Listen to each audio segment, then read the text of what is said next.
30 বছর আগের নুডলসের একটি রেসিপি আমি আজকে আপনাদের সাথে শেয়ার করব। সেটা হচ্ছে কোকোলা নুডলসের রেসিপি। ওই সময়টাতে প্রথম কিন্তু কোকোলা নুডলসই বের হয়, আর এইটা যেভাবে রান্না করা হতো সেই রেসিপি আজকে আপনারা দেখতে পাবেন। যারা এই রেসিপিটি প্রথম দিকে ট্রাই করেছেন তারা অবশ্যই লিখে জানাবেন, অর্থাৎ আজ থেকে 30 বছর আগে প্রথম যখন আপনি নুডলসটা রান্না করতেন কীভাবে রান্না করতেন লিখে জানাবেন। আমি তো এভাবে রান্না করতাম, সেটা আজকে আপনাদেরকে দেখাচ্ছি। কোকোনা নুডলসের ভিতরে ওই সময়টাতে কিন্তু এরকম প্যাকেট মশলা থাকতো না, জাস্ট নুডলসটাই থাকতো। এখন আবার এই প্যাকেটের সাথে প্যাকেট মশলা দেওয়া হয়, মিনি প্যাকেট। তো এটা দিয়ে আবার রান্না করলে টেস্টটা একটু ডিফারেন্ট হয়। স্বাদ মতো লবণ দিয়ে দিলাম, বলক আসার পর সামান্য তেল দিয়ে দিব। তো যেটা বলছিলাম, লাইফে ফার্স্ট টাইম যখন আমি নুডলস খাই তখন আমার কাছে এরকম মনে হয়েছিল যে আল্লাহ, সেমাই রান্না করেছি ঝাল দিয়ে। কার কার এরকম ফিলিং হয়েছে বলবেন।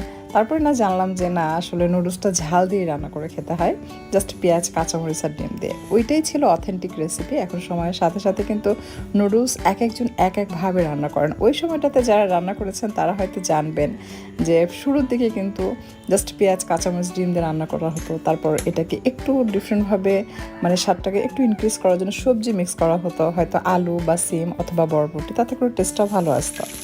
আচ্ছা, এখন নুডলস রান্না করে দেখায়। প্রথমে তেল দিলাম, তেল গরম হয়ে আসলে দিয়ে দিচ্ছি পেঁয়াজ কুচি দিয়ে একটু নেড়ে চেড়ে নিচ্ছে।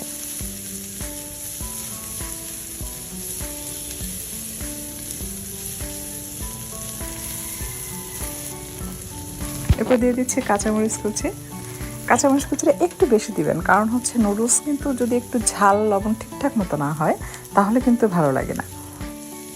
এই নুডলসের সাথে আমার কিছু স্মৃতি জড়িত রয়েছে, সেটা আজকে আপনাদের সাথে শেয়ার করব। রেসিপিতে সবাই জানেন, আসলে নতুন করে শেখানোর কোনো কিছু নেই।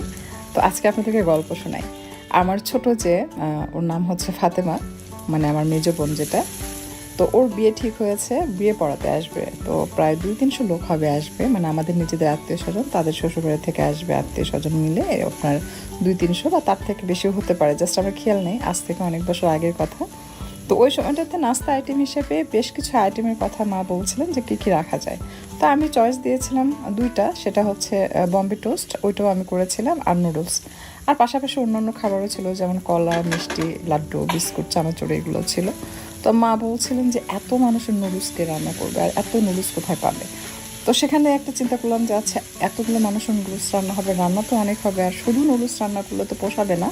তো আমি তখন সেটা করেছিলাম কি, যেটা যে নুডলসের মধ্যে আলু কুচি করে দিয়েছি এবং সিম, এই সবজিগুলো দিয়ে মানে যা নুডলস রান্না করেছে তার দ্বিগুণ হয়েছে। তো প্রায় 3-4 ডিশ হবে, বড় বড় ডিশ দিয়ে। দেখুন বিয়ে বাড়িতে যে আলু ঘাটি বা মাংস রাখে বিশাল বড় বড় ডিশে, ওরকম 3 ডিশ হবে মেবি আমি রান্না করেছিলাম। তো আত্মীয় স্বজন সবাইকেই খাওয়ানো হয়েছে, ওদের শ্বশুরবাড়ি, আমাদের নিজেদের আত্মীয় স্বজন যারা ছিল। তো অনেকেই প্রশংসা করেছিলেন যে খুব মজা হয়েছে, নুডলস একদম পারফেক্ট হয়েছে। তবে এর মধ্যে কিছু নেগেটিভ কমেন্টও ছিল। যারা গ্রামে বসবাস করেন তারা তো আর কখনো নুডলস খান না, তো তাদেরকে নুডলস খেতে দিলে বলছিল যে আল্লাহ, এটা তো দুধ দিয়ে রান্না করলে খেতে কত মজা লাগতো, শুধু শুধু পেঁয়াজ কাঁচামরিচ দিয়ে রান্না করছে, এটা কি আর খেতে ভালো লাগে, কেমন যেন ঝাল ঝাল। তা আমি যেরকম আর কি প্রথম খেয়ে এরকম আমার একটা ফিলিংস ছিল। তো যারা আমার মনে হয় যে সর্বপ্রথম নুডলস খেয়েছেন তাদের সবার ফিলিংসটা এরকমই ছিল। তো যাই হোক, এটাই হচ্ছে আর নুডলসের স্মৃতি। আমি জীবনে প্রথম এত মানুষের নুডলস রান্না করেছি এবং খুব মজা হয়েছিল। আসলে বেশি মানুষের খাবার রান্না করলে না, সেটার স্বাদটা কিন্তু পুরোই আলাদা হয় এবং খুব ভালো হয়। আচ্ছা, আপনারা দেখলেন তো আমি ডিম নুডলস রান্না করার পর কিন্তু শেষে একটু গরুর ভুনা মাংস দিয়েছে। যেহেতু এখন কুরবানি ঈদ, কুরবানিদের ভুনা মাংস তো বাসায় থাকি, তো ওইটা যদি আপনি শেষে দিয়ে মিক্স করেন তাহলে কিন্তু এটার স্বাদ অনেক গুণ বেড়ে যায়। তো আমরা জানি যে এগ নুডলস জাস্ট এগ, পেঁয়াজ, কাঁচামরিচ এগুলো দিয়ে রান্না করা হয়। এটা হচ্ছে অথেন্টিক, আজ থেকে 30 বছর আগে এই রান্নাটাই হতো। বাট আমরা বইয়ে পড়েছি যে বিশেষ এক পদ্ধতিতে মাংস দিয়ে নুডলস রান্না করা হলে সেটাকে খাসিয়া বলে। তো সেই দিক থেকে চিন্তা করলে আমরা কিন্তু এটাকে খাসিও বলতে পারি, যেহেতু আমরা নুডলসের সাথে মাংস মিক্স করেছি। আমি জানি না তারা কী পদ্ধতিতে রান্না করেন, এটা মেবি চাকমারা বা পাহাড়ি বা গারো অঞ্চলের মানুষ রান্না করে থাকেন, সেই রেসিপিটা আমার জানা নেই। বাট আমি অনেক সময় দেখা যায় যে গরুর ভুনা মাংস থাকলে এই কোকোলা নুডলস রান্না করলে আমি শেষে দিয়ে দিই, যেটা অত্যন্ত ভালো লাগে। আমি গরুর মাংস দিইনি, ভুল করে বলেছি, গরুর মাংস দিয়েছি, এটা খাসির ভুনা মাংস ছিল, খাসির মাংস দিয়ে মিক্স করেছি। সবাই খেতে খুবই পছন্দ করে এটা আমার বাসায়, বাচ্চারা। আপনি একটা নুডলস কিন্তু 3-4 জনকে পরিবেশন করতে পারবেন। আপনি যদি গরুর মাংস দিয়ে রান্না করেন 2 জন তৃপ্তি করে খেতে পারবেন, বা 3 জন, বড় জোর 3 জন খেলে কি হয়, কারো কারো খাওয়ার একটু চাহিদা থেকেই যায় যে আর একটু হলে ভালো হতো। আশা করছি আজকের এই রেসিপি আপনাদের কাছে ভালো লেগেছে। আমার গল্পগুলো আপনাদের কাছে হয়তো জানি না কতটুকু মন ছুঁয়েছে। যাই হোক, আর কথা বাড়াচ্ছি না। তো কোকোনা নুডলস কখনো কখনো কিন্তু যারা প্রথম দিকে খেয়েছেন তাদের দেখবেন মাঝে মাঝে খেতে ইচ্ছে করে। আপনি যত আইটেমের নুডলসে খান না কেন, এটার একটা আলাদা স্বাদ, এটা খাওয়ার একটা আলাদাই চাহিদা থাকে।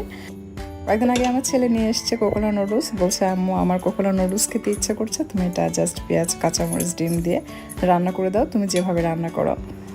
তো সময় পাচ্ছিলাম না, পরে গতকাল রাতে একদম জেদ ধরে বসেছে যে না আজকে রান্না করে দিতেই হবে, তুমি একদমই রান্না করে দিচ্ছ না। পরে আর কি রাতে রান্না করে দিলাম। তবে তিনজনই খুব তৃপ্তি করে খেয়েছি। যদিও আমার নুডলস তেমন একটা পছন্দ না, আমি কিন্তু মানে ম্যাগি নুডলস এভাবে রান্না করলে খেতে পারি না। তবে চাউমিনটা ভালো লাগে, আর এই কোকোনা নুডলসটা এইভাবে রান্না করলে পার্সোনালি আমার কাছে খুব ভালো লাগে। আশা করছি আজকের রেসিপি আপনাদের কাছে ভালো লেগেছে। যদি ভিডিওটি ভালো লাগে লাইক, কমেন্ট এবং শেয়ার করবেন। আর এরকমই সহজ এবং মজার মজার সব রেসিপি পাওয়ার জন্য আমার চ্যানেলটি সাবস্ক্রাইব করে নিয়মিত চ্যানেলের সাথে থাকবেন আশা করছি।